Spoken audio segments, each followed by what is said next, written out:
Fahmi Reza was arrested earlier today over his post on the Johor Regent. Meanwhile, the AGC has dismissed Shafi Abdullah's claims on the 1MDB trial. Stay tuned for this and more on KiniNews. Activist Fahmi Reza was arrested earlier today after being summoned for questioning by Bukit Aman. This was in connection with an investigation over his posting on X about Johor Regent Tunku Ismail Sultan Ibrahim. His lawyer Raj Suryan Pillai told Malaysia Kini that police have seized Fahmi's phone. He said they are working on securing his release on bail. Earlier, Fahmi had posted a photo of a police summons saying that he had been called in for questioning under the Sedition Act and the Communications and Multimedia Act. Police have called, "Let's dance," he said. According to the notice, the investigation stems from a police report lodged at the Bukit Indah police station in Iskandar Putri, Johor on December 16th. Previously, Johor state media had reported that more than 50 police reports have been lodged against Fahmi over his postings concerning Tunku Ismail. A Bersatu Youth leader has claimed that Prime Minister Anwar Ibrahim won't call for an early general election so that he can take time to rebuild his support base. Bersatu Youth Information Chief Harris Idaham Rashid said this is following Pakatan Harapan's poor performance in the Sabah state election. In a statement today, he said the results showed the coalition's declining voter support, and this had weakened Anwar's confidence in its GE16 prospects.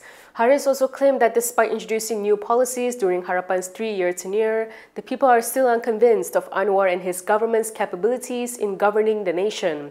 Harris also criticized DAP, which he described as Harapan's ace card. He cautioned that the party's inability to retain seats in the Sabah election could jeopardize the coalition's survival if it fails to secure the expected number of parliamentary seats in the next GE. He added that the economic gains announced by the government were not being felt by the people, and coupled with frequent corruption scandals, this had prevented the expected support from translating into votes. Anwar had reportedly said on Wednesday that GE16 will not be called anytime soon and that it is still a long way off. He added that he is focused on implementing reforms, among other priorities. From now on, you can also listen to KiniNews on Spotify and Apple Podcasts. Scan the QR code on the screen to follow us. Past Information Chief Ahmad Fadli Shari has questioned whether Prime Minister Anwar Ibrahim was preempting justice by indirectly branding Albert Tay as guilty before any court decision. This was in response to Anwar's remarks that there was growing confusion in the country, with thieves and corrupt individuals being treated as whistleblowers and elevated to the status of heroes.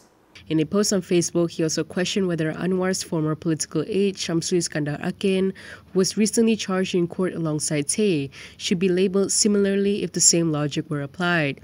He stated that he is not siding with Tay, but said that we are obliged to be fair. He also accused Anwar of selectively applying moral standards, alleging that the latter continued to cooperate with those who were implicated in the scandal. On December 16th, Anwar had said that someone who steals 1 billion ringgit but later cooperates with MACC to recover a fraction of the amount should be described as a hardened thief rather than a whistleblower. He also said there now exists a culture, even among politicians themselves, where individuals who openly admit to bribing political leaders are glorified. He did not explicitly name anyone but appeared to be alluding to Tay. The prosecution will apply for a discharge not amounting to an acquittal for one drug-related charge against Namui. Attorney General Dusuki Mokhtar told Malaysia Kini that the application would be made following a negative result on a urine test of the rapper. When contacted, he said since the pathology report is negative, the prosecution will apply for DNAA for the offence under Section 15(1)(a) of the Dangerous Drugs Act 1952.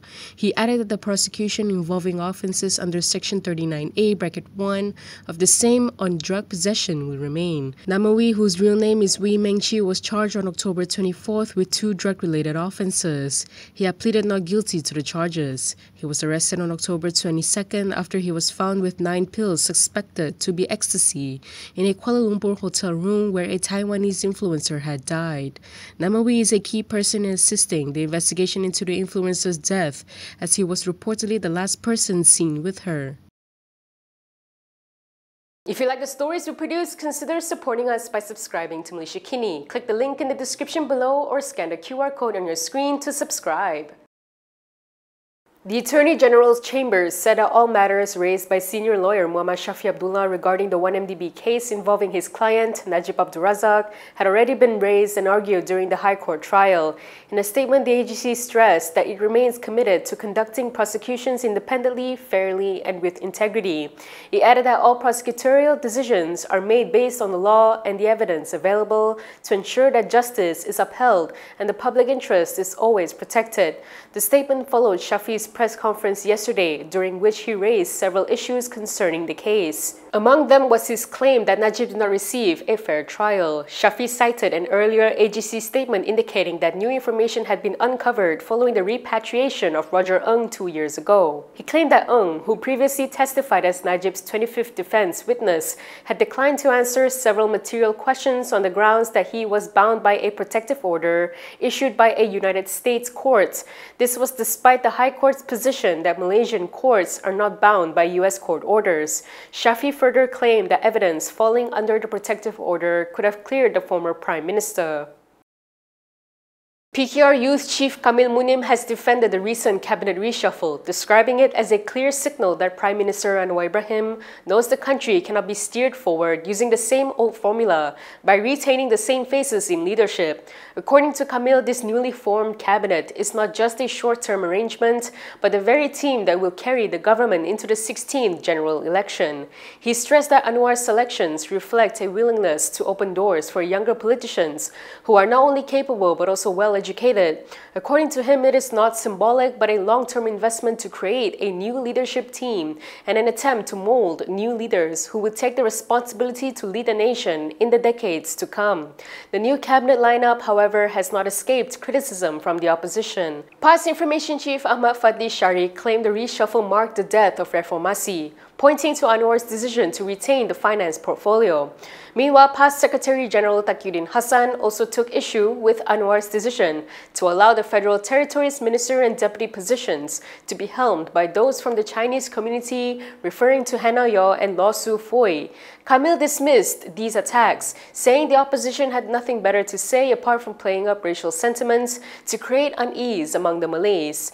However, he acknowledged that the new appointments may come with their own challenges. And that is all from me today. For more stories, you can go to kinitv.com. You can also follow us on Instagram, X, YouTube, and Facebook for the latest news updates. I'm Camelia. Thanks for watching.